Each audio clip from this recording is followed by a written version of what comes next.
ब्रह्म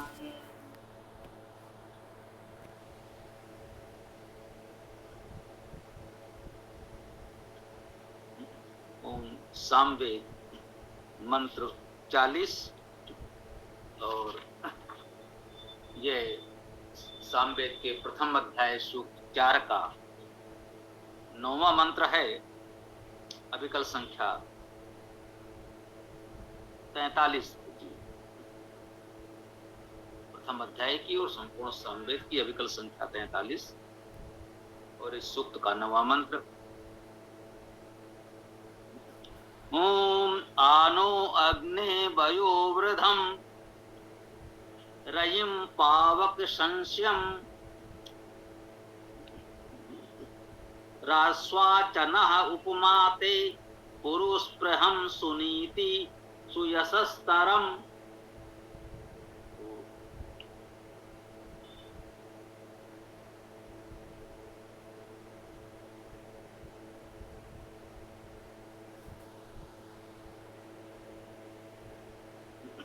ओम आनो अग्ने वयोवृधम आ उपसर्ग नो हमारे लिए सर्वनाम कि नो निगा हमारे लिए अस्मभ्यम अस्माकम आदि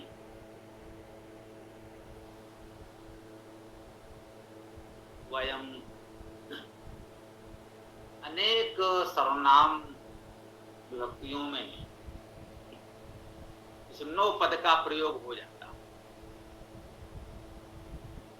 हमारा, हमारे लिए आदि। जिससे कोई कहे तो इस नो को आप अव्यय के रूप में भी मान सकते हैं, सर्वनाम में मान सकते हैं। सर्वनाम के रूपों की जो स्थिति है ये सब थोड़ा अलग सा लग रहा है। कोई चाहे तो इसे अव्यय कह सकता है, अर्थ के दृष्टि से तो सर्वनाम है ही।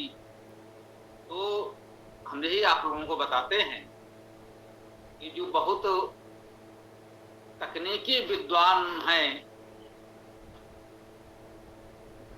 उनकी रुचि मुख्य बात वेद विद्या को समझने में नहीं, एक प्रकार से कह दें कि शास्त्रार्थ और विवाद में अधिक रुचि है। वेद क्या कहता है वो नहीं जानना समझना है, किसी और ने क्या कहा उसमें कैसे कोई आपत्ति की जा सकती है उस पर परिश्रम करना है। तो वो हम लोगों का उद्देश्य नहीं है, वो हम किसी को सिखाना नहीं चाहते। जो लोग ऐसा कर रहे हैं उन्हें करने दीजिए, हमको उनके साथ किसी विवाद में उलझना नहीं है। अपने मित्रों से हमारा यही निवेदन होता है। हमारा प्रयास है कि वेद को वेद के शब्दों में उसका सही अर्थ कैसे समझें। यहाँ कहीं हम लोगों से भूल चूक हो रही हो, कोई भी संकेत करे तो बहुत विनम्रता पूर्वक हमें उसे स्वीकार करना चाहिए कि हाँ भाई भूल चूक तो हो सकती है, सभी से हो सकती है, हमसे हो सकती है, आपसे हो सकती है। तो वो कोई भी मित्रवत यदि संकेत करता है कि भाई हाँ इसमें ये ऐसा होता, ऐसा होना चाहिए था, ये है तो अच्छी बात है। और शेष ये व्याकरण की तकनीकी बातों में बहुत नहीं है। हाँ, व्याकरण की उपेक्षा नहीं कर सकते। वेद का अर्थ करना है तो व्याकरण जानना चाहिए, उसका उपयोग करना चाहिए। धातु जप तो हम लोग करते ही हैं। तो निरुक्त के अनुसार, उपसर्ग धातु के अनुसार एक प्रकार से धातु अर्थ जो हमारा मुख्य सिद्धांत है उस आधार पर हम लोग अर्थ कर रहे हैं। आनो अग्नि, अग्नि संबोधन है। हे अग्नि, अग्रणीगत स्वरूप परमेश्वर। वयोवृद्धम,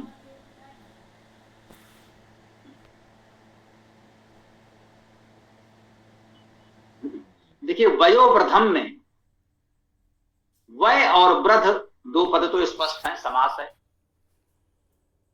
वय की वृद्धि करने वाले ऐसा अर्थ भी कर सकते हैं वयोवृद्धम, जो वय की वृद्धि करने वाले। वर्तमान में भी हम लोग उपयोग करते हैं वयोवृद्ध, ये वयोवृद्ध हैं, उस अर्थ में भी वयोवृद्धम उपयुक्त है। वयोवृद्धम जो वयोवृद्ध हैं, जो समाज में वरिष्ठ नागरिक हैं, तो उनके लिए भी वयोवृद्धम कह सकते हैं। और जो लोगों की वय बढ़ाने वाले हैं उसके लिए प्रयास करते हैं, ये भी वयोवृद्धम है। और इन सब अर्थों में परमेश्वर तो वयोवृद्धम है ही, उससे अधिक आयु किसी के नहीं हो सकती, वो तो अनादि अनंत है। सबकी आयु को बढ़ाने वाला वही है, जितनी आयु जिसको वो दे। सभी प्राणियों की आयु की एक निश्चित सीमा है, प्राणी हो या प्रकृति के अन्य आकाशीय पिंड आदि हो, सूर्य आदि, तो सबको वो आयु देने वाला है, सबकी आयु बढ़ाने वाला है।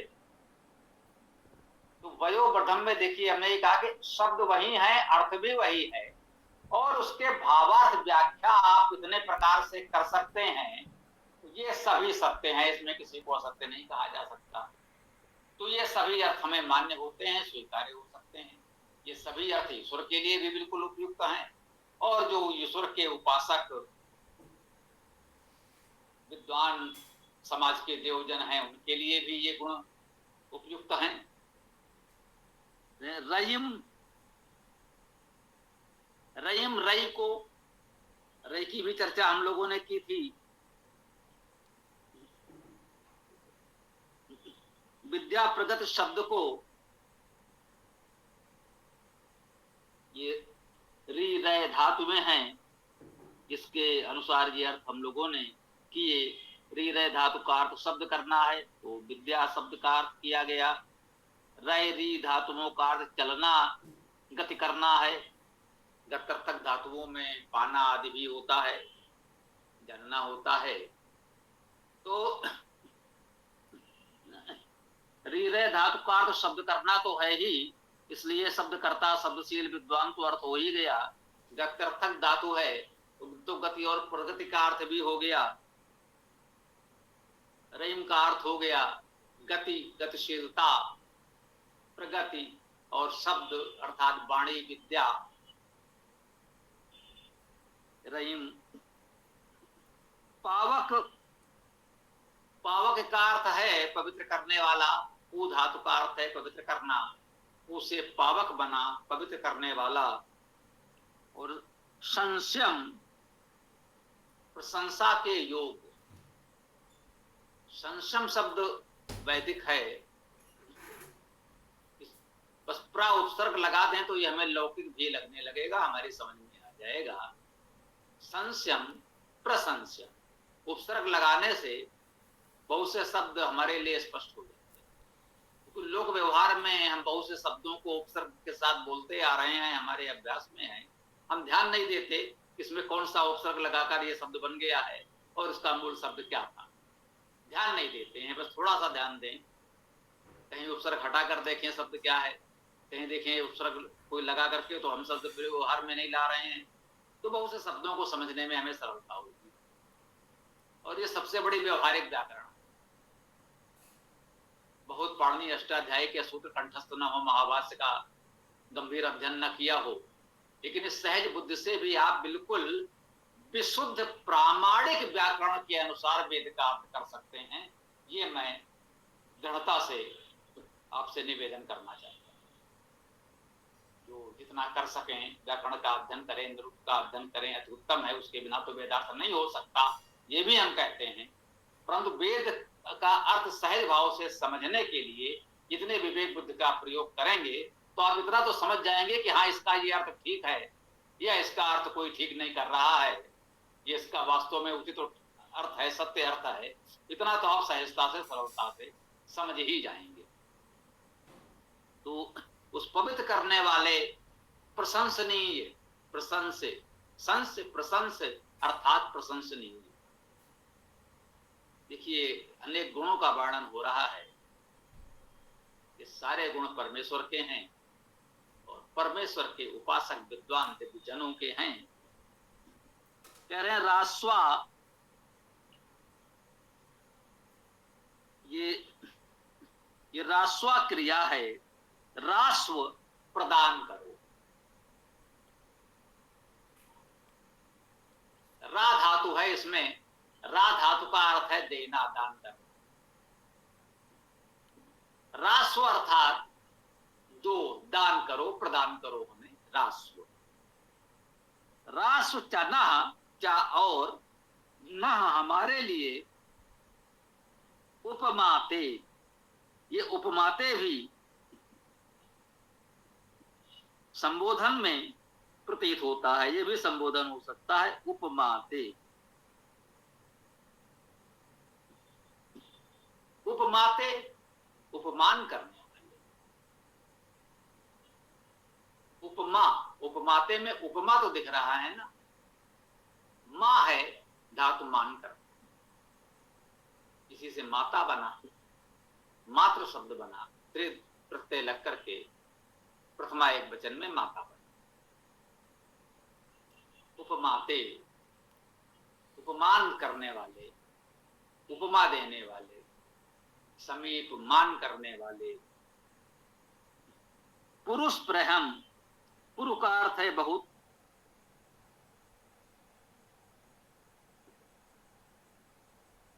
और स्प्रह का अर्थ है इच्छा करना, धातु है स्प्रह। पुरुष प्रहम, बहुत इच्छा करने वाले। हाँ भाई, इच्छाएं अनंत हैं, ये हम सब जानते हैं। इच्छाओं का कोई अंत होता नहीं,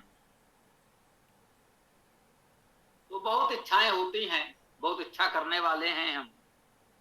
सुनीति, परंतु इतनी बात अवश्य है कि नीति हमारी सु अर्थात उत्तम।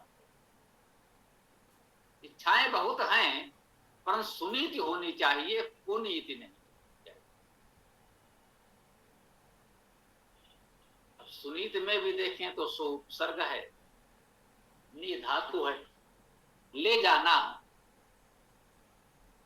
जो उत्तम मार्ग पर ले जाए वो सुनीति। सुयस्तरम, इसमें भी सु उपसर्ग, सुसुंदर, उत्तम, सुष्टु। यशस्तरम, एक तो यश है, यशस्वी हूं, यशस्तरम, उससे भी अधिक यश, उत्तम यश प्राप्त हो। सुयस्तरम, अति उत्तम यश वाले, इतने गुण इसमें बताए गए। कहा क्या गया, क्रिया एक आई केवल, क्रिया केवल एक आई है, वो है रासो अर्थात दीजिए प्रदान।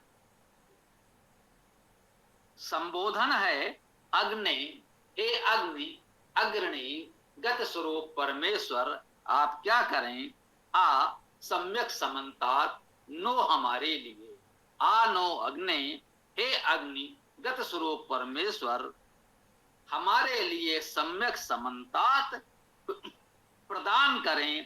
क्या क्या प्रदान करें, वयोवृद्धम, वय की वृद्धि प्रदान करें, रयिम गति प्रगति, शब्द वाणी अर्थात विद्या प्रदान करें, पावक पवित्रता प्रदान करें, पावक संशम, ये पवित्र प्रशंसनीय जो है वो प्रदान करें। हम पवित्र हूं, प्रशंसनीय हूं। प्रशंसनीय होने की कामना करना अच्छी बात है। हमारे कर्म, हमारा व्यवहार प्रशंसनीय हो, ये अच्छी बात है। वेद ये हमको निर्देश एक प्रकार से देता है। हम प्रार्थना कर रहे हैं, कामना कर रहे हैं कि हम प्रशंसनीय हों, लेकिन पवित्र प्रशंसनीय हों, हमारी प्रशंसा हो, हमारी पवित्रता के लिए प्रशंसा हो, हमारे उत्तम कर्म के लिए, उत्तम विद्या के लिए, उत्तम आचार व्यवहार के लिए प्रशंसा हो, ये दीजिए। और क्या न उपमाते, ये उपमान करने वाले, न हमारे लिए पुरुष प्रहम, बहुत इच्छाओं को दीजिए। इच्छाओं को मारने समाप्त करने की बात वेद नहीं कर रहा। सारी इच्छाएं मार दो, इच्छाएं समाप्त हो जाएं, वितरागी बैरागी सन्यासी बन जाओ, वेद नहीं कह रहा है। वेद तो कह रहा पुरुष प्रहम, पुरुष प्रहम, बहुत इच्छाएं दीजिए। इच्छाएं होंगी, उन्हें पूर्ण करने के लिए हम प्रयास करेंगे, परिश्रम करेंगे, ये अच्छी बात है। अब उसके साथ यही कहा गया कि इतनी इच्छाएं हों तो साथ में सुनीत हो उत्तम नीति से। हम उन इच्छाओं को पूर्ण करें, पुनीत पर न चलें, और सुयशस्तरम, उत्तम यश हमें प्राप्त हो, कुयश प्राप्त न हो, उत्तम यश प्राप्त हो। हमारे कर्म आचरण व्यवहार ऐसे हो कि हमें उत्तम यश प्राप्त हो। इस मंत्र की ये पवित्र भावना हम ग्रहण करें।